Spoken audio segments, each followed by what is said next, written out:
Welcome back, everybody. I'm the Doc Bob Lee for 107.5 WBLS, and you are watching Open. We thank you and appreciate you, too. Our next guest is a former city councilman of the 12th District and the executive director of the Bronx YEP program. We call it the YEP program. And he's here with us today to speak about the work that he's doing in our community to uplift our young men and women, too. So please welcome to the show, Andy King. Andy, welcome to the show, man. Peace and blessings to you, good Bob Lee. How you feel today? I'm feeling really, really good. We've been on this for a while. We've been doing a lot of interviews, but I'm doing a lot of work in the community. But when I'm in the community, I see you in the community with this wonderful program, the YEP program, Youth Empowerment. Tell us more about that. Yes, we've been in existence for 17 years. Prior to me going into office, my passion has been as a licensed caseworker, certified caseworker for the city of New York, always working in children development, youth development. So when we started the Bronx Youth Empowerment Program 17 years ago, after trying to get Freddie engaged to be the Freddie Ferrer for mayor of New York when he lost, the kids were still inspired about being actively engaged in civic activities. The Bronx Youth Empowerment Program emerged itself. 17 years later, we are still meeting, educating kids, saving kids' lives, having conversations, allowing them to be productive adults, and just taking that adolescence age, helping them understand the importance of navigating the minefields of life. So by the time they reach 18, 19, and 20, and 25, having their own children, that they know how to do it right. So we're thankful and grateful. My wife and I started that we've been able to do this for so long. And the kids that have come out, the youth, let me not call them kids, the youth that have come out of this program, we got about 99% rate of those of the children who've been through, and we're talking about hundreds of kids who are doing the right thing today in society. Now, I remember a young man by the name of Brian. Every time I came down and made an appearance with it, he was right there, and he became a part of your chief of staff back then when you were the city council member. Is that right? Yes, he definitely. I'm very proud of that young man. He's doing good things, and he's an example of what the program produces. The young people that we strive to produce each and every day.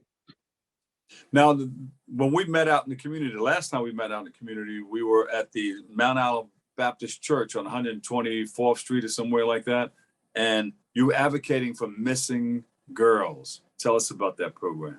Yeah, well, over the course of time in America, we know that there's been this relationship, an ugly relationship with America and our Black children, and Blacks in period. So there's been over decades, Black children going missing and no attention brought to them.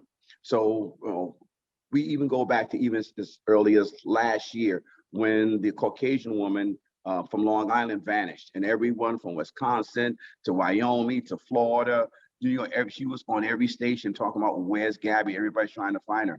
People don't know, even at that same time, there were 10 Black girls missing in the city of New York, and you heard no news outlet have any conversation or put the time and energy for our Black girls that were missing. So after going and working with Black and missing children, Black and exploited children, we realized the numbers were in the hundreds of thousands of kids across the United States, kids of color who were missing, whether they were sold into human trafficking, or one of the biggest crimes is human harvesting of body parts, or just death. So we wanted to bring attention to it and urging our media outlets working with NYPD to tell the story, put it out there, and not categorize our Black kids as runaways, because when they put them in the category as runaways, less attention is placed on them. So we wanted to change the dynamic of how law enforcement looks at our children when they go missing, but more importantly, holding the media accountable to tell the story. So when I was in the council, we did something similar.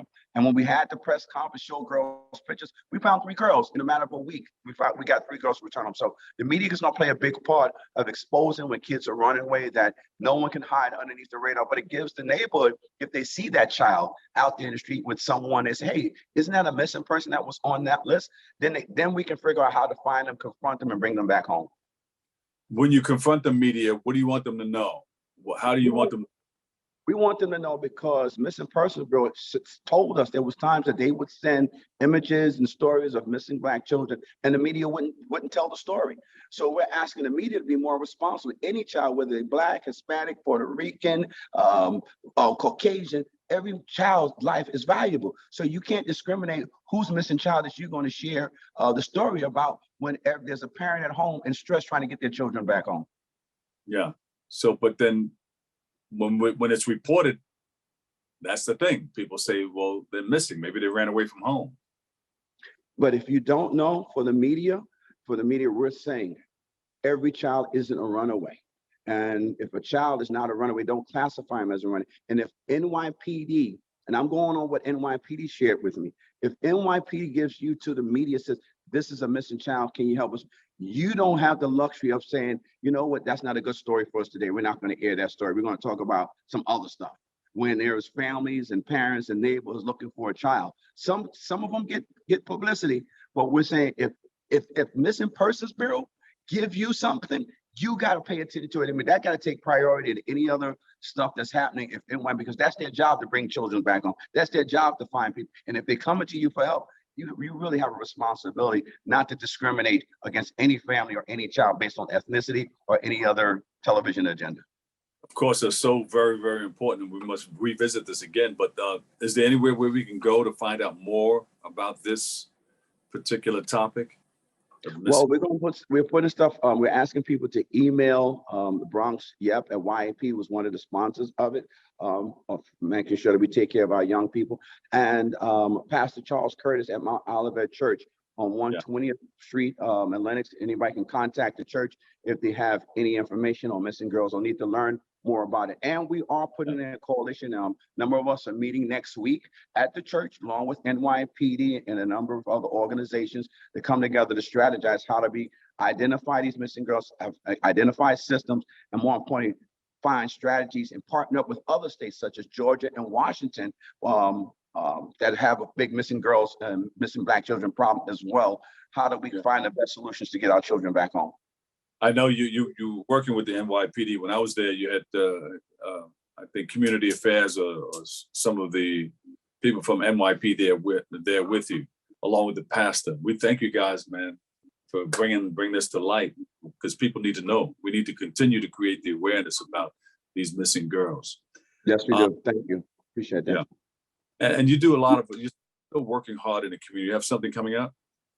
Yes, we do. Actually, next month, Bronx Youth Program with Parks Department, we're going to be doing what we call recreational day. They kick off kids just before they go out on spring break for the break school and get their exercise on, jump around, play, burn off some energy, learn how to throw a football, learn how to shoot a basketball, do the hula hooping, run a little track. Just a day to camaraderie and have our kids do something, especially coming out of this pandemic that's going on. So many of our young people have been in, just locked down mentally. So we want them to breathe the air, run and jump and be a child again, be a youth again, and let the rules of all of the mandates that locked us in for a moment in time to be free, and because one of the things that this COVID has done, it has mentally put a heavy burden on our youth. And I sometimes, as I sit with some of the young people in the program, that's a conversation that needs to happen more and more and more. How many kids are traumatized because this is a part of their life where they're growing, the brains are still developing, the body parts are still developing, and we've kind of subdued that and suppressed it. And how is that having an impact on the thinking of these children? So one of the things that we do on our recreation is letting the mind and the body be free. Anthony, Andy, are you running again? I'm running for my life right now.